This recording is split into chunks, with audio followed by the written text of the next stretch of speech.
ইফতারের পার্টি করলে কেমন হয়? বেশ ভালো হয়। তাইলে চল একটা প্রতিযোগিতা হয়ে যাক। হ্যাঁ চল, আমি রেডি। আমি এসবের মধ্যে নাই, আমার শুধু খাইতে দিলেই হবে। আচ্ছা শুনো, আমি জিন আর সুগা বিচারক হব, কারণ জিন অনেক ভালো রান্না পারে। আর প্রতিযোগিতা হবে দুইটা টিমের মধ্যে। একটা টিম হলো তেয়াং এন্ড জাংকুক। চলে আসো আমার কাছে, নইলে আবার আরেম নিয়ে নিবে তোরে। আর আরেকটা টিম হলো জিমিন এন্ড আরেম। আমরাই জিতবো, বুঝলা? হ্যাঁ চলো তাইলে সবাই প্রতিযোগিতা শুরু করা যাক। এইটা আবার কি? খায় না মাথায় দেয়?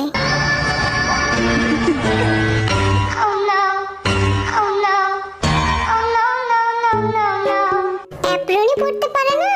তাইলে আবার আমাদের সাথে জিতবে কেমনে? তোমাদের সময় এখন থেকে শুরু হলো।